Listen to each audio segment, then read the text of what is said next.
Bonjour et bienvenue dans votre émission de prière quotidienne. Je suis heureux de vous retrouver et j'espère que vous pouvez prier avec nous chaque jour. C'est une grâce quand même, MCI TV. C'est une grâce de pouvoir enregistrer ces émissions au quotidien. Et je me disais aujourd'hui que, en repensant à ces livres que j'écrivais quand j'étais un peu plus jeune, si à l'époque j'avais eu la grâce, Pasteur Douglas, d'avoir des émissions comme ça m'aurait tellement édifié, ça m'aurait tellement béni. Je me souviens d'être avec Michael, lui il était étudiant dans une chambre IUT, et des fois j'allais le voir et il me partageait un message en audio qu'il avait trouvé ici et là, mais c'était compliqué de trouver des messages sur Internet et encore plus compliqué à la télévision. Et aujourd'hui je me dis quelle grâce d'avoir des émissions qui sont disponibles pour les jeunes et les moins jeunes. On est vraiment reconnaissant au Seigneur pour ça et pour toutes les personnes qui soutiennent le ministère de MCI TV. Merci pour votre soutien généreux, pour votre soutien fidèle envers cette œuvre extraordinaire. Dieu est en train de faire des choses glorieuses. Amen. On est reconnaissant d'être maintenant sur satellite en Afrique, au Maghreb et au Moyen-Orient, dans plusieurs endroits du monde et bientôt sur Free.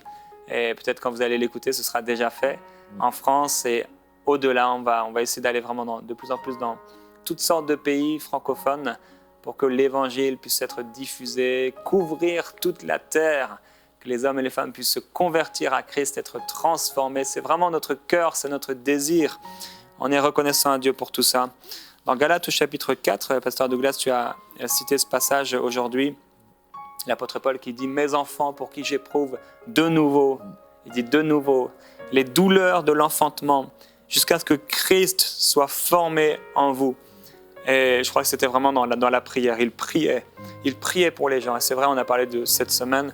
Pendant cette semaine, on va continuer aujourd'hui à parler de ce travail de l'Esprit de Dieu en nous, le travail du potier dans notre cœur. Mais il est aussi bon de pouvoir prier pour les autres, pour les personnes qui sont autour de nous, de prendre le temps de les mentionner dans la prière. Et parfois, Dieu nous donnera des fils aussi, des fils spirituels. Et on devra parfois prendre le temps de prier pour eux jusqu'à éprouver les douleurs de l'enfantement.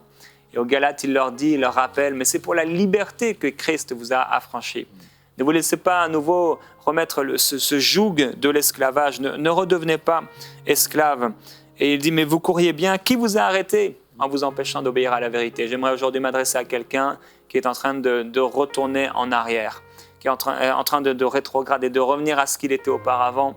Que le Seigneur puisse vraiment vous toucher, vous fortifier, en vous rappelant que ceux qui sont à Jésus-Christ ont crucifié la chair avec ses passions et avec ses désirs. Et ça, on en a parlé un peu les jours passés de ce travail, mais maintenant, on veut parler du feu de Dieu. Ce feu de Dieu pour devenir un véritable instrument. Et ce feu de Dieu qui a plusieurs actions. Et l'une de ces actions, c'est qu'il est un moyen de purification. Il vient nous purifier. En effet, lorsque le potier a fini de donner la forme à l'argile sur le tour, il apprécie lui-même le vase. Ce vase ne peut pas encore être présenté au fait. Pourquoi? Parce qu'il est encore mou, il n'est pas encore dur, si je peux ainsi m'exprimer. Et alors, qu'est-ce que le potier fait? Il le retire du tour et il le fait passer par le feu. Dans le but, en gros, c'est la cuisson. Dans le but de durcir le vase constitué de l'argile, parce qu'au départ, c'était argile, mais là, on ne parle plus d'argile, on parle maintenant de vase, un vase d'honneur. On parle d'un chef-d'œuvre. On parle d'un travail que, aux yeux de Dieu qui est fini et qui est beau. Dieu lui-même apprécie, il est content. Et il est même pressé de te présenter à la place publique parce qu'il sait que j'ai fini mon travail. C'est comme quand vous concevez quelque chose dans le secret, dans un laboratoire, ou je ne sais pas, mais une fois que vous avez réussi, vous voulez que tout le monde puisse voir. Voyez? Et c'est la même chose. Mais par contre, Dieu ne peut pas te présenter sans avoir passé par le feu. Et ce feu, en réalité, représente, en fait, le Saint-Esprit. Le Saint-Esprit. Je me base sur Genèse 2 d'abord, Genèse 2, 7. On l'a lu quelques jours auparavant. Il dit que l'Éternel Dieu forma l'homme de la poussière de la terre. Ensuite, il souffla dans ses narines un souffle de vie et l'homme devint une âme vivante. Et quand on voit dans l'hébreu, le verbe souffler, c'est nafak, qui veut dire simplement et littéralement allumer. Le Saint-Esprit vient comme un feu, et c'est ce feu-là, au fait, qui fait de nous des hommes animés. L'Esprit de Dieu m'a créé, et le souffle du Tout-Puissant m'anime. Et quand le Seigneur Jésus a formé ses disciples pendant 3 ans et demi, il ne les a pas envoyés comme ça. Il leur a dit, attendez à Jérusalem, jusqu'à ce que vous soyez revêtus de la puissance d'en haut. Et c'est le jour de la Pentecôte qu'il y a eu un déclenchement. Pourquoi? Parce que le feu est venu du ciel. Et alors qu'ils étaient ensemble, assis dans un même lieu, certainement dans la prière. C'est pourquoi j'encourage vraiment les hommes et les femmes vraiment à la prière, parce que ça active et ça déclenche le mouvement du ciel. Ça déclenche la puissance de Dieu. Et la Bible dira que le ciel va s'ouvrir et l'Esprit de Dieu va descendre. Il y a comme un bruit. Il va y avoir un bruit comme celui d'un vent impétueux. Il remplit toute la maison, ils étaient assis. Et ils furent remplis du Saint-Esprit. Des langues semblables à des langues de feu leur apparurent, séparées les unes des autres. C'était là la cuisson maintenant. Le Seigneur a jugé qu'ils étaient maintenant prêts pour partir. Prêts. Ils étaient maintenant solides, prêts à affronter d'abord le feu de la persécution. C'est-à-dire quand le Saint-Esprit vient, le Saint-Esprit est comparé aussi au feu de Dieu. Et j'aimerais aider certaines personnes qui nous suivent à comprendre que notre Dieu est aussi un feu dévorant. Donc quand on parle du feu, c'est Dieu qui doit venir t'envelopper de son feu pour te rendre capable, fort, t'équiper, pour que tu sois en mesure d'affronter maintenant le regard des autres, de glorifier Dieu au travers de ce qu'il a fait tout au long de tous ces processus. Et là maintenant tu es prêt. Et là, le Seigneur te lance. Le Seigneur est fier de toi. Et quand on lit toute la Bible, de Genèse à Apocalypse, Dieu a toujours été pressé de lancer, de présenter ce qu'il a préparé. Ce qu'il a déjà préparé. C'est pour cela que Dieu prend toujours le temps de préparation, dans le secret. Mais une fois que ce temps est prêt et fini, tu ne peux plus te cacher. Quand Jésus était revêtu de l'Esprit, qu'on le veuille ou pas, c'est sa renommée qui se répandait. Sans parler, sans faire trop de bruit, sans faire la publicité. Il y avait des œuvres qui parlaient. C'est ça. Quand le feu vient, la puissance de l'Esprit vient, ça vient aussi dans 2 dimensions, Pasteur Jérémie. La première dimension, c'est d'abord à l'intérieur de nous. C'est-à-dire nous sommes comme remplis de Dieu. Jésus rempli du Saint-Esprit, l'Esprit le pousse dans le désert pour vaincre les puissances occultes dans le secret. C'est nos victoires secrètes qui nous qualifient pour nos victoires publiques. Parce que David a tué l'ours et le lion dans le secret. Il était capable de tuer Goliath en public. Et pourquoi? Parce qu'il était qualifié, il était oint, il était rempli de l'Esprit. Et quand l'Esprit de Dieu vient en toi, il te donne la nature de Dieu. L'Esprit de Dieu vient en toi, il te rend fort, il te donne la puissance, l'autorité, les capacités de pouvoir vaincre toute forme d'opposition. Voilà pourquoi, à chaque fois qu'ils étaient persécutés, il y avait le feu de l'épreuve, ils ont tenu. Étienne pouvait prêcher avec tant de force, sachant qu'il allait être tué. Pourquoi? Pas à cause de lui, à cause du feu qui était en lui. Jérémie pouvait dire dans Jérémie 20, verset 9, je crois, il dira, quand je dirai que je ne ferai plus mention de lui, il y a dans mon cœur comme un feu qui brûle au-dedans de moi. Ce feu-là te donne les paroles de Dieu. Ce feu-là fait que ce que Dieu est en toi et ce qu'il a fait en toi doit être visible. Tous ceux qui sont conduits par l'Esprit de Dieu sont fils de Dieu. Or, la création attend avec un ardent désir la révélation des fils de Dieu, de ceux qui sont conduits par l'Esprit, de ceux qui ont déjà le feu en eux, ce feu qui bouillonne. Parce que quand ça bouillonne, tu ne peux pas le contenir. Tu ne peux pas le maîtriser. Et je crois que c'est ça le véritable réveil. C'est quand on ne peut plus contenir cette gloire que Dieu est en train de déverser. Et cette gloire, ça va au-delà des 4 murs. Ça va au-delà des dénominations. Ça va au-delà des pays, des frontières. Parce que Dieu a un projet. Dieu veut sauver le maximum. Dieu va accomplir ses projets et il veut passer par toi. il veut passer par moi. Il veut passer par un jeune qui me suit maintenant.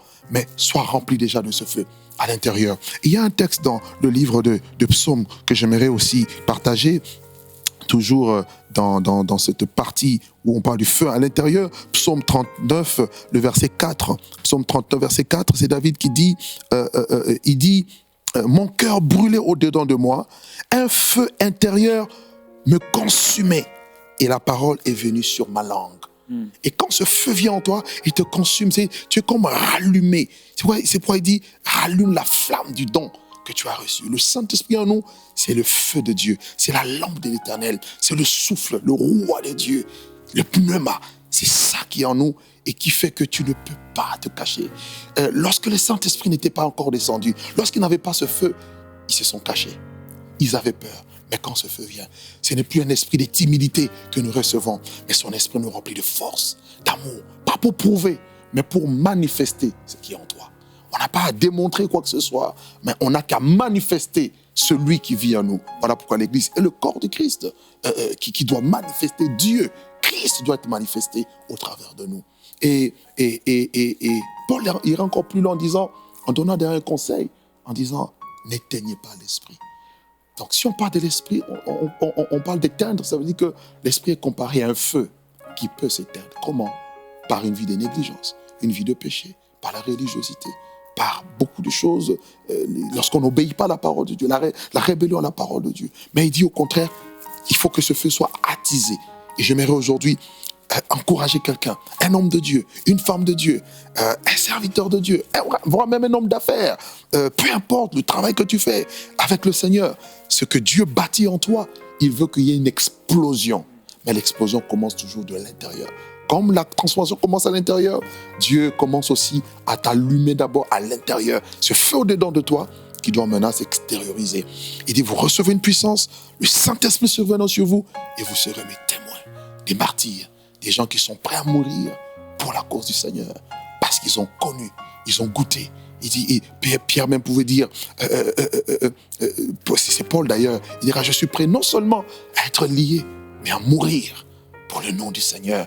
Y a-t-il ces personnes qui sont capables de bouleverser le monde, malgré le système antichrist qui prend de plus en plus de la place? On dirait non, nous levons nos voix et nous prêchons la parole de Dieu. Nous élevons les standards du royaume de Dieu et nous proclamons la vérité de l'évangile, qui est la vérité christocentrique, où Christ est au centre.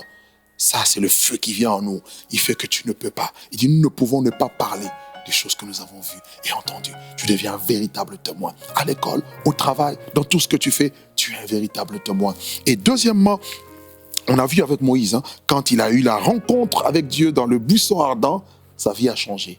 Moïse est parti libérer le peuple parce qu'il a vu, il a entendu, il est devenu un témoin vivant. Voilà pourquoi Dieu a mis ses paroles dans sa bouche, parce que ce feu brûlait des gens en lui. Maintenant, la deuxième dimension, après le feu intérieur que nous recevons, la plénitude de l'esprit, c'est maintenant le feu sur nous, le revêtement. N'oubliez pas que le but de Dieu, c'est que nous soyons transformés à son image. Paul dira aux chrétiens que nous tous, dont le visage découvert, nous reflétons la gloire du Seigneur. Nous sommes transformés en la même image, à cette image de gloire, mais de gloire en gloire. C'est-à-dire la gloire que nous allons vivre aujourd'hui, elle est supérieure qu'hier. La gloire de la dernière maison sera plus grande que celle de la première. Donc Dieu veut déverser une nouvelle dimension de feu. Et je crois que c'est ce réveil mondial. C'est pas pour rien que Dieu a suscité MCI TV. C'est pas pour rien que Dieu suscite des voix. Je suis en France, je vois le nombre de jeunes qui vont dans les métros. Parce qu'il y a une passion. Quelque chose brûle en eux. Ils disent non, il faut dire, il faut parler, il faut impacter, il faut annoncer l'évangile. Jésus revient bientôt. Mais si on n'a pas le feu sur nous, ça sera difficile. Et ça, c'est le revêtement. L'Esprit du Seigneur est sur moi, parce qu'il m'a oint pour annoncer la bonne nouvelle aux pauvres, pour qu'il m'a envoyé guérir les malades, les cœurs brisés, délivrer les captifs. Le feu maintenant sur nous, c'est la démonstration de la puissance de Dieu. Paul dit, mais le royaume de Dieu ne consiste pas seulement en paroles, mais en puissance. Les gens ont besoin de voir les démons chassés, les malades être guéris, les cœurs transformés, des proconsuls qui vont être touchés par la puissance de Dieu et les magiciens être frappés d'aveuglement à cause de l'autorité de Dieu qui émane de ce chef-d'œuvre que nous sommes. Parce que tel il est, tel veut que nous soyons. Nous sommes ses représentants, nous sommes ses fils. Voyez-vous un peu? Et une image que j'ai vue en parlant de Moïse, c'est quand la gloire de Dieu est descendue sur la montagne, il y avait un spectacle magnifique, des coups de tonnerre. C'était terrible que le peuple avait peur. En fait, c'est ça Dieu. Dieu est tellement glorieux.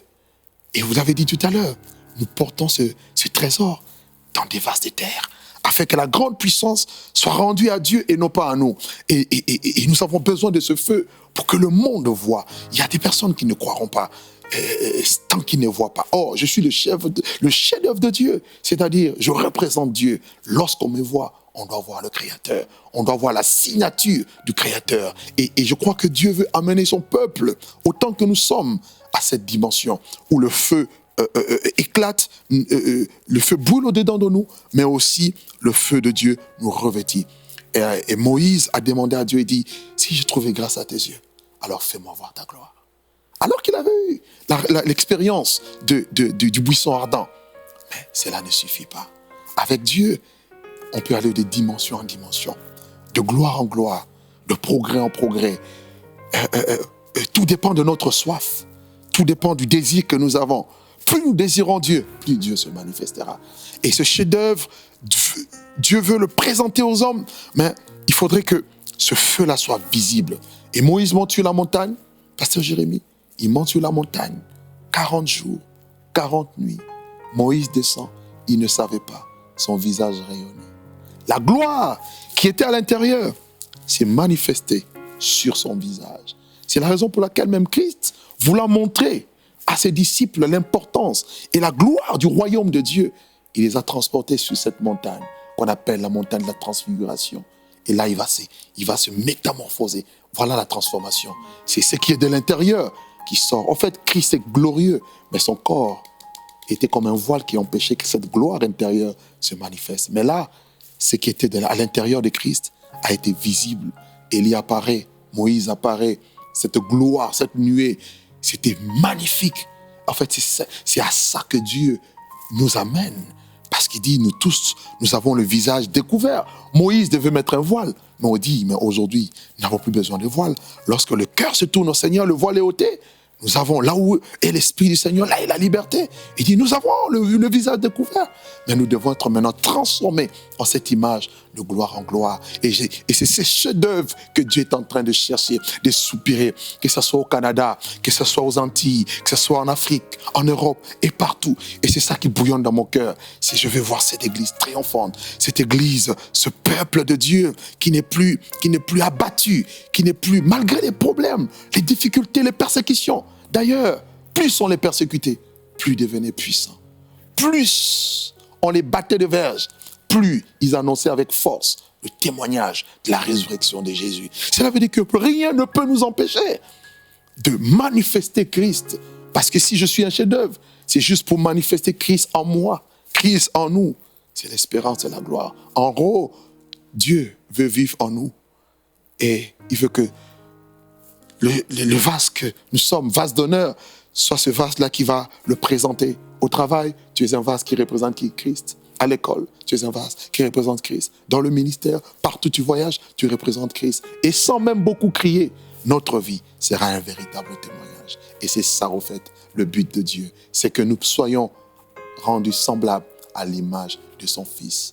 Et c'est ça le but même je dirais même l'objet même de toute la Bible. Le premier Adam a échoué. Le deuxième Adam a réussi.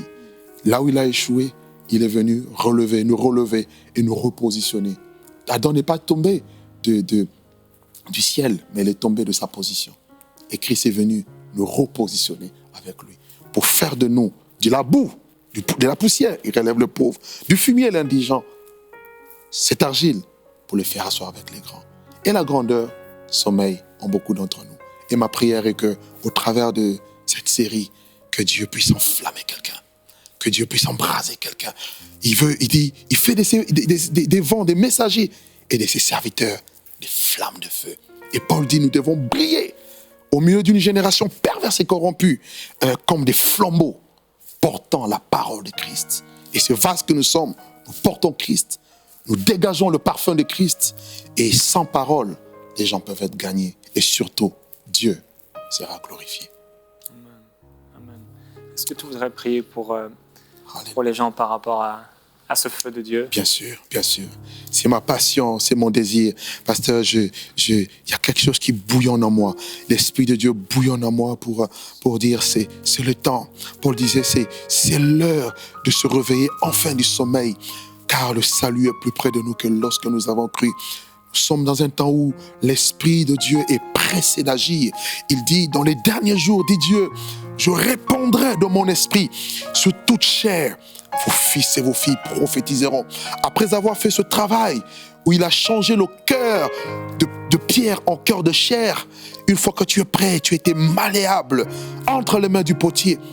Voici le temps arrive où il veut maintenant déverser. Il dit, un homme ne peut recevoir que ce qui lui a été donné du ciel. Et depuis le baptême de Jésus, le ciel est ouvert.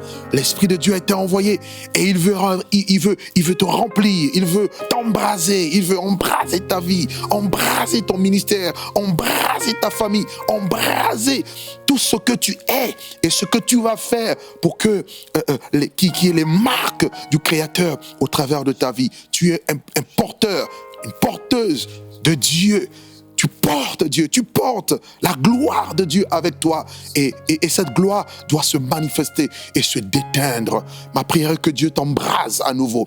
Ma prière est que Dieu te façonne, que Dieu te fasse passer par ce feu où à l'intérieur tu es bâti, tu es affermi. Tu n'es plus un enfant flottant, ballotté à tout vent des doctrines. Tu es stable en Dieu. Tu n'es plus une personne qui vacille.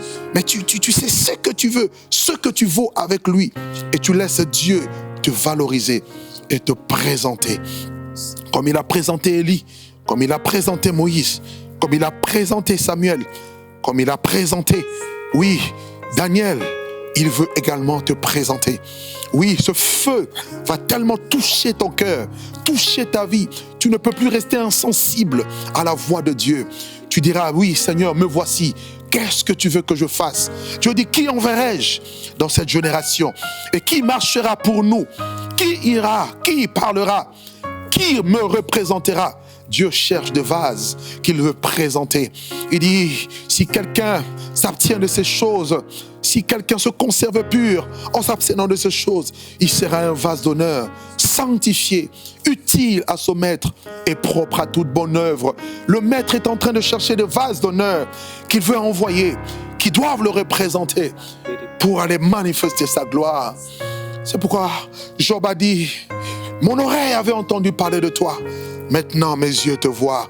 Oui, ce feu est là pour t'embraser. La Pentecôte, ce n'est pas seulement à la naissance de l'Église. Tu peux vivre la Pentecôte. Il y a eu William Seymour qui a cherché Dieu, qui a soupiré après Dieu à Azusa Street. Il y a eu un mouvement puissant de l'Esprit. Et l'Esprit est prêt d'agir. Il dit, si quelqu'un a soif, qu'il vienne à moi. Et celui qui croit en moi, des fleuves d'eau vive couleront de son sein, comme dit l'Écriture. L'Esprit est prêt à se déverser. Il y a un feu qui va embraser des cœurs, qui va embraser des jeunes, qui va embraser des hommes et des femmes. Un feu qui va embraser des ministères pour aller, qui va embraser les chantres, les musiciens, qui vont apporter la gloire à l'Éternel. Et il est temps. L'Esprit me dit qu'il est temps. Il est temps. Il est temps. Il est temps. L'Esprit est pressé d'agir. Il attend des vases disponibles. Il attend des vases qui sont prêts. Il attend des vases qui se disent, me voici, fais de moi ce que tu veux. Je reconnais que tu peux tout et rien ne se pose à ses pensées. Alléluia. Je reconnais que tu peux tout et que rien ne t'est impossible. Oh oui, je reconnais que tu peux tout et que rien n'était impossible. Seigneur, fais-moi voir ta gloire. Comme Moïse a prié, Seigneur, fais-moi voir ta gloire. Seigneur, fais-moi voir ta gloire. Seigneur, fais-moi voir ta gloire. I'm saying ta gloire. Dans les nations, ta gloire. Ta gloire. Seigneur, qu'elle touche la francophonie, qu'elle touche les hommes, qu'elle touche les nations. Tu dis, demande-moi, je te donnerai les nations pour héritage et les extrémités de la terre pour possession. Oh oui, ta gloire, Seigneur. Seigneur, fais-moi voir ta gloire. Alors que nous sommes en train de prier, si tu es malade là où tu es, pose ta main sur la télé. Aie foi en Dieu. Ce n'est pas la télé, mais c'est Dieu. Touche la télé et pose la main là où tu as mal. La puissance de Dieu se dégage de ce plateau. La puissance de Dieu se dégage pour te guérir. Je vois les maladies quitter le corps. Je vois les cancers quitter le corps. Des maladies incurables, maintenant même, par la puissance du nom de Jésus. Je vois des sourds qui entendent. Je vois des paralytiques qui se lèvent, qui commencent à se lever, jeter le béquille et marcher. Je vois des aveugles qui voient. Je vois, oui, les boiteux qui se lèvent et qui marchent. Au nom de Jésus, que vos maladies vous quittent maintenant, que la puissance de Dieu vous guérit. Elle vous guérit maintenant même. Que le démon qui avait bloqué votre vie, les esprits mauvais qui vous envoûtaient, qui vous empêchaient d'avancer, qui vous oppressaient, soient chassés maintenant au nom de Jésus. Lorsque le feu descend, c'est le doigt de Dieu. Jésus dit, si c'est par le doigt de Dieu que je chasse le démon, alors le royaume de Dieu est venu vers vous. Que Dieu soit béni, que Dieu bénisse MCI TV, que Dieu bénisse son peuple, où qu'il soit dans le monde entier, et que la flamme de Dieu ne fasse que croître, augmenter, attiser le feu au nom de Jésus. Il dit, le feu brûlera sur l'autel constamment et ne s'éteindra point. Et je demande que ce feu de la prière, de l'adoration, de l'amour de Dieu ne s'éteigne point de ta vie au nom de Jésus. Alléluia. Gloire à Jésus-Christ. Alléluia. Gloire à Jésus-Christ. Laissez-vous continuellement remplir par le Saint-Esprit. Alléluia. Que la puissance du Saint-Esprit soit sur vous. Plusieurs d'entre vous, vous devez fermer la porte maintenant et rester dans le lieu secret. Continuez à prier, cherchez sa face et elle sera trouvée par vous. À très bientôt frères et sœurs, on se retrouve dans Prière Inspirée. Je vous souhaite un excellent week-end dans la présence du Saint-Esprit.